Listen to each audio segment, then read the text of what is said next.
Hello दोस्तों, लक्ष्य competition में आपका स्वागत है। आप देख रहे हैं बिहार बीएड राज्य स्तरीय बीएड दिवसीय संयुक्त प्रवेश परीक्षा 2024। आज हम पढ़ेंगे शिक्षण अभिक्षमता का मॉडल सेट 1,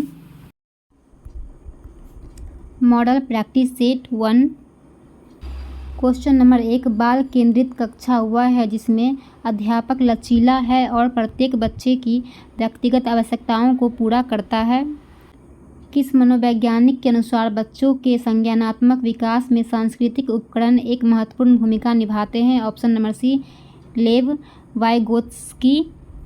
क्वेश्चन नंबर 3, कक्षा में सभी लिंगों में जेंडर रूढ़िवादिता कम करने और विकास के विस्तार की संभावनाओं को बढ़ाने के लिए प्रभावशाली पद्धति कौन सी है? ऑप्शन नंबर बी, क्रियाकलाप के लिए मिश्रित लिंग समूह बनाना और विचार विमर्श को प्रोत्साहित करना। इन अध्यापकों को कक्षा में बहुभाषीयता को समझना चाहिए, एक गुण और साधन। क्वेश्चन नंबर 5, प्रतिभाशाली और सृजनात्मक बच्चों की आवश्यकताओं को किस प्रकार संबोधित किया जा सकता है? ऑप्शन नंबर सी, चुनौतीपूर्ण कार्य और निरस्ता दूर करने के लिए क्रियाकलाप देकर। नंबर 6, निम्नलिखित में से मध्य बालावस्था की अवधि का मुख्य प्रमाण चिन्ह कौन सा है? ऑप्शन नंबर डी, तर्कसंगत विचारों का विकास जो कि प्राकृतिक रूप से। क्वेश्चन नंबर 7, जिन पियाजे के अनुसार बच्चे अमूर्त संक्रियात्मक अवस्था में है? ऑप्शन नंबर इसका हो जाएगा सी, परिकल्पित निगमनात्मक तर्क और प्रतिज्ञप्ति चिंतन करने में समर्थ है। क्वेश्चन नंबर 8, लॉरेंस कोलबर्ग की नैतिक विकास के सिद्धांत के अनुसार व्यक्ति किस अवस्था में है जब वह विश्वास करता है कि वर्तमान सामाजिक प्रणाली को सक्रियतापूर्वक बनाए रखने से धनात्मक मानवीय संबंध और सामाजिक वर्ग सुरक्षित रहता है? इसका हो जाएगा ऑप्शन नंबर डी, सामाजिक क्रम व्यवस्था अभिविन्यास। क्वेश्चन नंबर 9, प्रतिकूल परिस्थितियों और वंचित पृष्ठभूमि वाले अधिगमकर्ताओं को संबोधित करने के लिए निम्नलिखित में से कौन सी पद्धति प्रभावशाली नहीं है?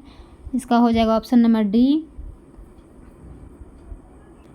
डी, अधिगमकर्ताओं को विद्यालय के बाहर ट्यूशन पढ़ने के लिए कहना जिससे कि अध्यापक को उन पर अधिक ध्यान न देना पड़े। क्वेश्चन नंबर 10, कक्षा में प्रभावशाली अधिगम के लिए डैश वातावरण की रचना करनी चाहिए बजाय डैश वातावरण के? ऑप्शन नंबर सी, सहयोगिक प्रतिस्पर्धिक। क्वेश्चन नंबर 11, निम्नलिखित में से कौन सा उदाहरण विद्यार्थियों को अधिगम के लिए अभिप्रेरित करने के लिए प्रभावशाली पद्धति है? ऑप्शन नंबर सी, पाठ उपलब्ध कराना, विशेषकर जब विद्यार्थी कोई नया कौशल सीख रहे हो। पठन वैफल्य बच्चों की पहचान किस प्रकार की जा सकती है? ऑप्शन नंबर ए, उनके पढ़ने और लिखने की कौशलता के विश्लेषण से। क्वेश्चन नंबर 13, आंशिक दृष्टि वाले विद्यार्थियों के लिए निम्नलिखित में से कौन सी अधिगम सामग्री उपयुक्त नहीं है? ऑप्शन नंबर बी, छोटी मुद्रण वाली कार्य शीट। क्वेश्चन नंबर 14, बालावस्था की अवधि में विकास। ऑप्शन नंबर डी, बहुस्तरीय और मिश्रित होता है। क्वेश्चन नंबर 15, निकटस्थ विकास का क्षेत्र क्या है?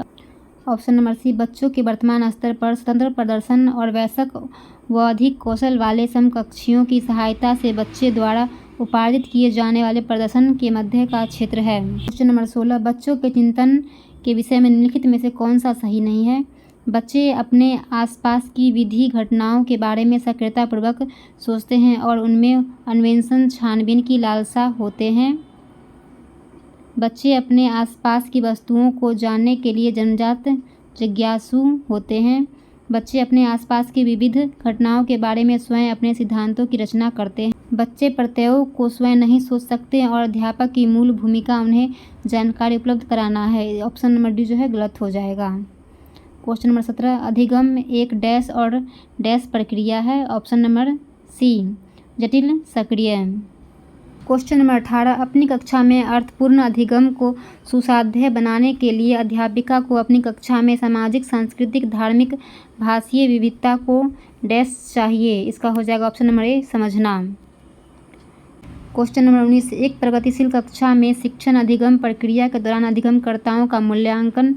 इसका हो जाएगा ऑप्शन नंबर बी, बेहद महत्वपूर्ण है क्योंकि यह बच्चों की समझ की जानकारी देता है और अध्यापिका को अपने शिक्षा शास्त्र पर विचारने में सहायक होता है। क्वेश्चन नंबर 20 लेव वाइगोत्स्की के अनुसार इसका हो जाएगा